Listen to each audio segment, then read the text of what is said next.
We made it through the last week of the Mercury retrograde, and now we will have progressive forward motion, not only for this week, but for the next week and the coming months. All of the planets are now moving direct until April 27th. That's right, all of them.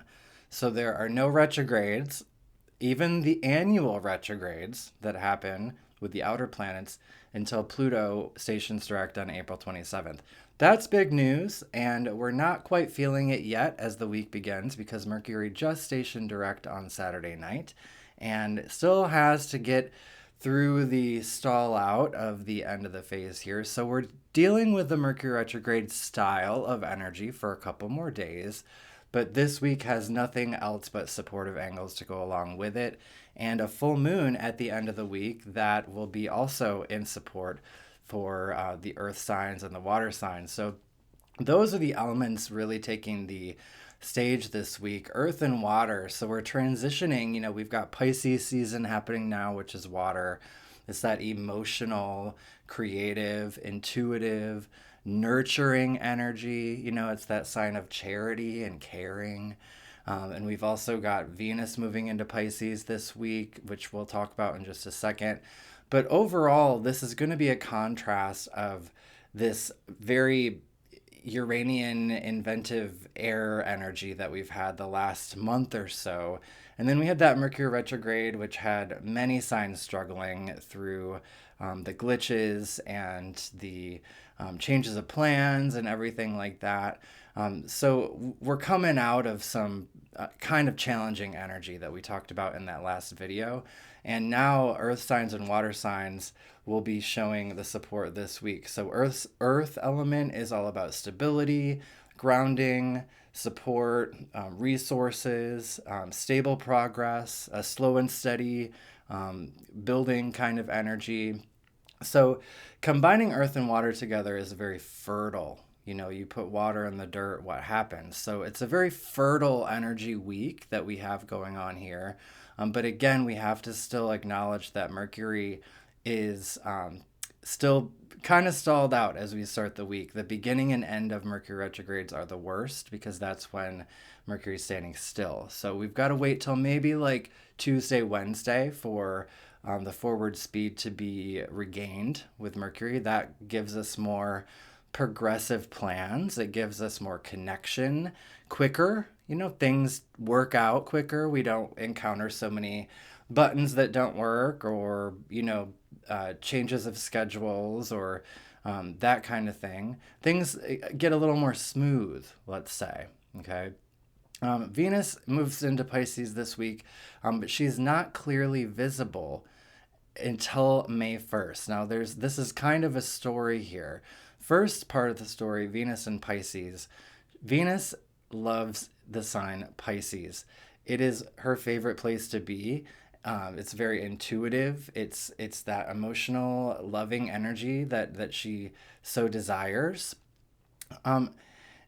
The only thing that can happen with Venus and Pisces that might be considered a negative thing is that she can have on the rose-colored glasses. Okay, we've come through some hard angles for love, a breakup season of sorts for some in this last couple weeks or so as Venus squared Mars, giving us this sort of discordant energy with the masculine and feminine. So in Pisces, she wants to love everybody, right? She wants to open up, she wants hugs, but she's going to have to settle with the elbow bump, right? So it's going to have to be this like finding Pisces boundaries, which is the very hardest thing for Pisces because Pisces is water, right? And we've got water signs happening this week. So it's when we can have a harder time with boundaries for love, because we just want love so bad. We want what we see through those rose-colored glasses.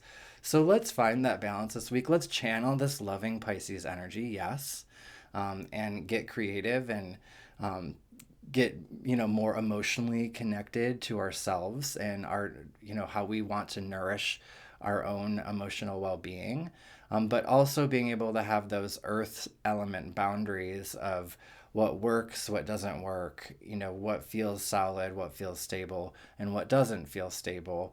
So combining earth and water this week, we're creating the shape, we're creating the intention we want this water to take, right? Because water can take any shape of the vessel that it fills, right? So this week we could maybe be like reconstructing our vessel in a sense after this Mercury retrograde. So it's definitely a week of getting the strings, you know, separated if they got all knotted up during Mercury retrograde is a good analogy. Getting back to business, getting back on track, those kinds of things, especially with our love and our relationships. However, this part about her not being clearly visible. There's a lot of mythologies around this cycle of Venus, being an evening star and morning star, evening star, morning star. She's transitioning from a morning star to an evening star right now. So she's in a way recovering from her retrograde she had last spring in the sign of Gemini when we learned all these lessons about our relationships and what we need for love and that kind of stuff.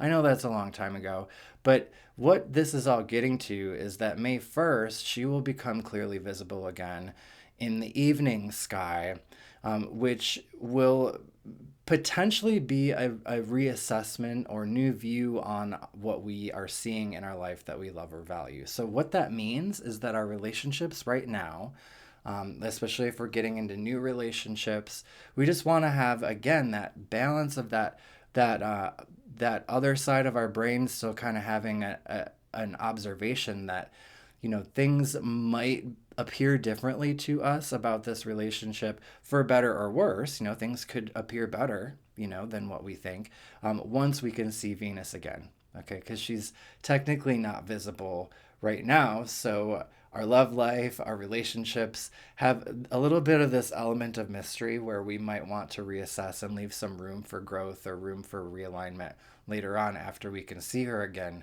in the night after May 1st. Okay, so overall with the Venus story though, loving it. Venus loves it in Pisces. It's going to be a welcome refresher for our relationships and our connections. The full moon in Virgo happens at the end of the week too. And this is an illumination. Okay, full moons are an illumination in Virgo. It's on our schedules, on our health routines, and on what we're doing for the world.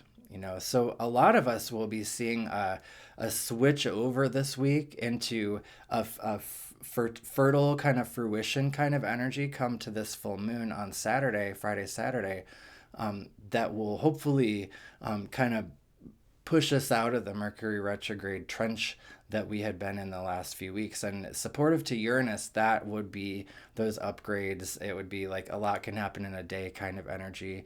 Can be like surprises. It can be good surprises in a trine with Uranus there too. So the signs affected at that full moon still Virgo, Pisces, and the rest of the water and earth signs. So we've got, earth signs, Taurus, Capricorn, and Virgo, feeling all week the positive energy.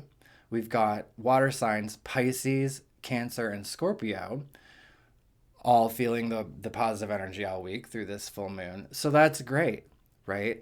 And this means your sun sign, your rising sign, your moon sign even. Okay, you can channel these energies. Not to say you won't be feeling it if you're another sign, because we've also got Jupiter, the planet of expansion, in a positive angle this week too for the fire and air signs. So whatever your sign is, you can channel the good energy this week and have some trust that things are improving. It really does look like astrologically the light at the end of our tunnel is sort of arrived in a sense where we really have nothing but supportive angles this week. And the exciting part about this is that as the moon travels through the signs this week, which you can see on the top of the days there, she actually kind of clicks in and supports each of these angles throughout the week. You can notice there's sort of a steady bar here that goes across, that all of those angles are supportive. So going through those one by one, day by day, Monday, with moon in Cancer, Monday, Tuesday, this is our moon, our emotional energies, our nourishment, what would bring us more fulfillment in the sign of Cancer being this water activation, what we're filling up for ourselves. But Mars trine Pluto is in the earth signs, which is that stability, that foundation, and it's how we use our personal power. Okay, it is power and influence used positively. So, how will we channel our personal power Monday and Tuesday to pull ourselves out of this Mercury retrograde funk that we have been in the last few weeks, especially the signs? And I know not all these signs are earth signs, but especially Leo, Taurus, Scorpio, and Aquarius, because you all have been making the headlines through that whole last retrograde phase, having all of these realignments. And so, just using some effort here Monday, Tuesday, and pulling yourself out of the struggle, pulling yourself out of the glitch phase, whatever you choose to do to sort of rejuvenate yourself and keep making this motion. Apparently that's the Mars and Pluto motion, like let's go, let's take an action now. It's time. At the same time, Sun is sextiling Uranus, which is like sort of like a vending machine, the sextiles, where you have to put energy in to get something out. So Sun sextile Uranus is all about creative and abstract energies, because this is happening in Pisces and Taurus. So Taurus getting a double dose of good energies here early in the week, and this Piscean creativity there can shine through, where we can get creative and get abstract about our solutions, and also go with the flow. It's not feeling like pressure filled as much anymore. It's not feeling all glitchy anymore.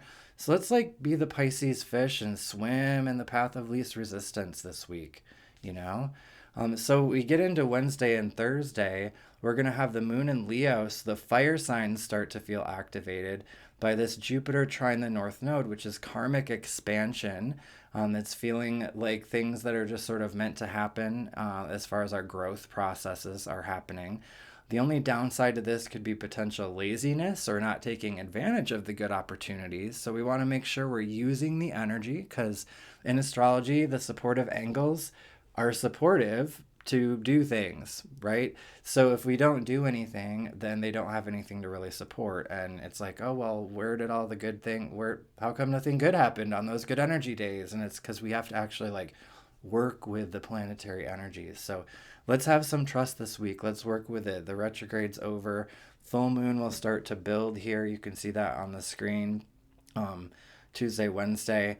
And Venus enters Pisces 1:11 p.m. on Thursday, and that's the beginning of our more like emotional and what we can do with the balance with our rose-colored glasses kind of phase, where she'll be in Pisces until March 21st, when she'll enter Aries at the spring equinox, interestingly.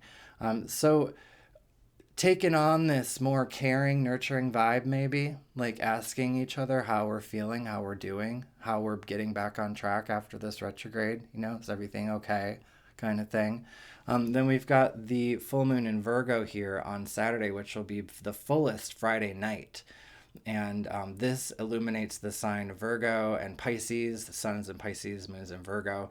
And then Uranus, planet of change, is supporting from Taurus. So there's Taurus again, feeling this upgrade, feeling this reinvention kind of energy. So let's have Friday night, Saturday be a fruition moment, a conclusion moment of something where like, you know what, let's upgrade our schedule, right? Virgo is very good about scheduling and discernment. So let's be discerning about what our needs are, being the moon, and have those boundaries and put it in a schedule in a detailed form. Write it out, make a plan.